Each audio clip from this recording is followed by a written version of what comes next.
Hi there! Welcome to this video on the Andy the Audiobook Narrator channel. I'm Andy Stevenson. Now, if you're an audiobook narrator, you're probably an artistic and creative individual rather than a technical nerd. And if you're editing your own recordings using Audacity, the free audio recording and editing program, but you're not really a sound technician, then one of the most stressful aspects of the process is when you come to upload your recordings to ACX. You may find that you struggle to meet their very specific audio submission requirements. But if that's your experience, then worry no more, because I'm going to show you how easy peasy it is to pass first time every time.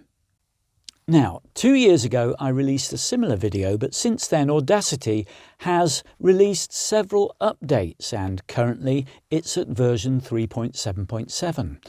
And with these updates, how to apply certain effects have changed slightly. And I now find myself using a different set of effects to ensure the technical compliance of my recordings. But the good news is that it is now easier and quicker to meet ACX's requirements than it was before. So the world isn't always cruel.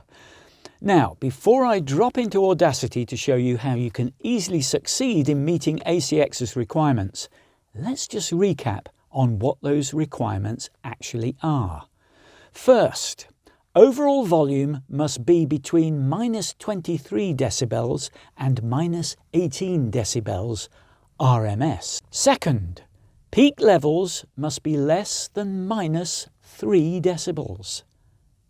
Third, noise floor must be less than -60 decibels.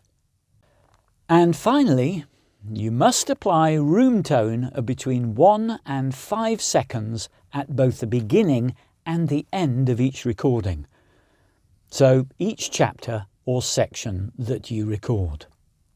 Now, I know what you're thinking. That was helpful, wasn't it? You probably have no idea of what most of any of this means. But if that's the case, don't worry, because you really don't need to know. This video will show you how to meet these issues without you having a clue as to what they mean or even what they do. So, I'm now going to drop into Audacity to show you how you can apply certain effects, 4 different effects, on your recording to ensure that it meets Audacity's submission requirements. So stick with me. Okay guys, so I've opened Audacity and I've already uploaded a raw recording. A raw recording is one I haven't edited, and the editing process, just to remind you, is to go through the whole recording and make sure that the pauses in between phrases are not too long, or not too short for that matter, trimming those down as necessary or expanding them, making sure that there are no nasty little noises appearing in between each pieces of speech, such as a tummy rumble or a mouth click or a bit of static coming from the mic, that kind of thing, and making sure that the pace of the recording flows just right. So the editing process can take a little bit of time and careful work to get it right. Now, in order for the recording to pass the ACX submission requirements, there are 4 effects that you need to apply to each recording during this editing phase. And 2 of those effects I like to apply before I start editing, and 2 I do immediately afterwards. And I'm going to show you what those 4 effects are and how to apply them. So I'm just going to expand this recording so that you can see it a bit better. That should do, and I'll just drag this down. Okay, and the first effect that I'm going to apply is something called EQ and filters. And what the EQ and filters does, EQ stands for equalization. It smooths out a lot of the interference and background noise in between each of your spoken phrases. So this is obviously speech, and this is supposed silence in between each speech, and you can see there's some squiggly bits on there which suggests that they're a little bit noisy. So equalization will iron a lot of those out and emphasize the difference between the voice and the background noise, so it puts the voice more to the forefront of the recording. So to apply that, I click Effect. Well, what I want to do first actually is select the whole track. So select all and then click Effect and EQ and Filters. There it is. And move your cursor across and select from the sub box Filter Curve EQ. And you can now see a funny graph looking thing with a filter curve on it. Now this is not the filter curve I want. I know that because when I last used the filter curve, I was doing it to apply a telephone voice to a bit of speech. And whenever you apply a filter curve, Audacity will always remember the last one you used, so that when you open up the filter curve EQ, it will come up showing the last filter curve you used. And I don't want the telephone voice now, so I'm going to change it. So to do that, you click Preset and Settings, Factory Presets, and the one I want for this purpose is Low Roll-Off for Speech. And there it is, and the line is very much different. And if you never use the filter curve box again for any other purpose, every time you open it, it will have this Low Roll-Off for Speech line. But you know, you just need to make sure you're using the right one before you apply it. So I've got Low Roll-Off for Speech. I'm going to click the Apply button, and it's applying it to the whole track because I highlighted the whole track. And you can now perhaps see, although you might be squinting to do so, that the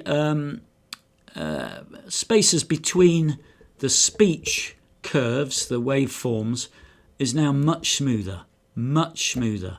So the background noise has largely been ironed out. But it won't have been ironed out entirely. There might be some nasty little sounds that stick around a little bit, and although they might have been dulled, they'll still be there. So I need to do another process that reduces the background noise. That's going to be called, or that is called, noise reduction. So what I'm now going to do, having applied the equalization, I'm going to just click to the end of the recording. So that's clicking that button up there to get to the end of the recording.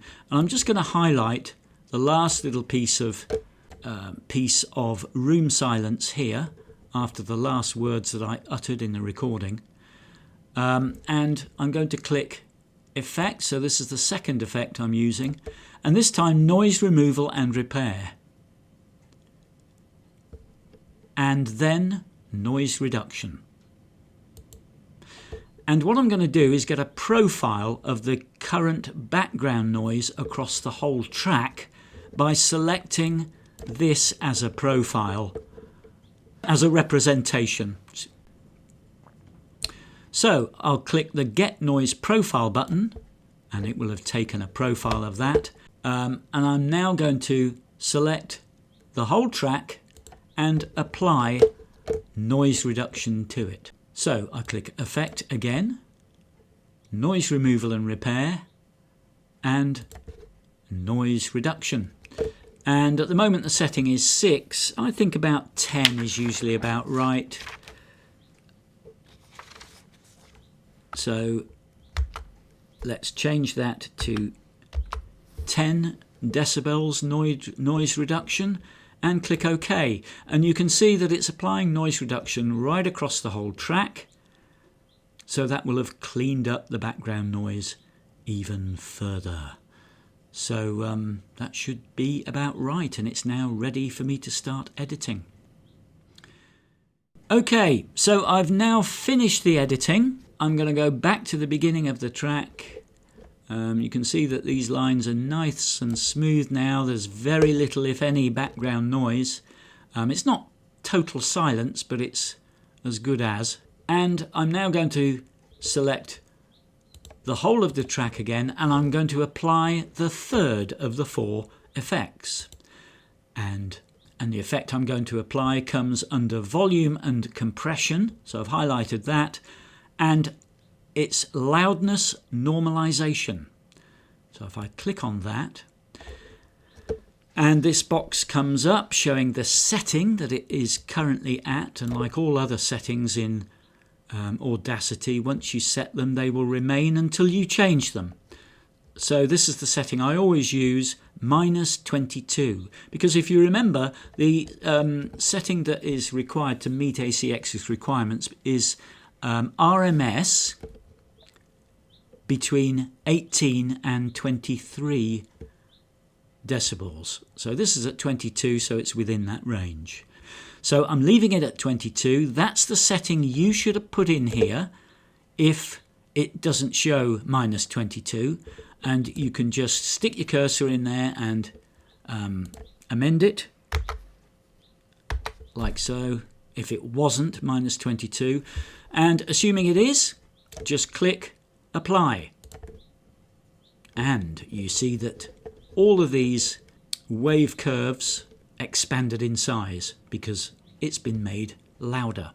Now the problem with that is, for ACX's submission requirements, is that there may be some peaks that are a bit too large. So let's just minimize and show you what I mean. For example, here, look, there's some of the peaks are quite large, and they may be outside the boundary of ACX's submission requirements.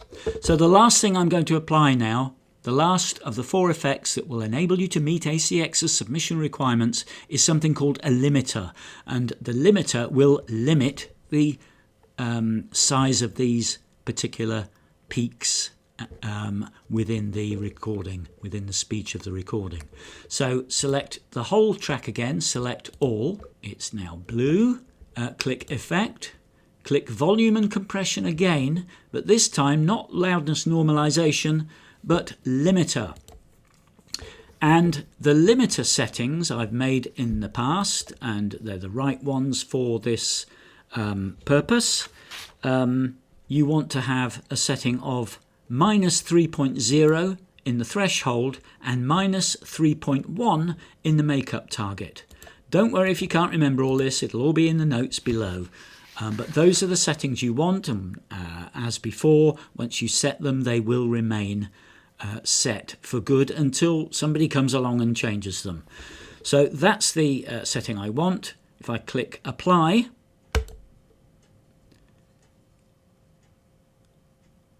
it will have applied and just slightly minimize some of these peaks as necessary to make sure they're within the proper range.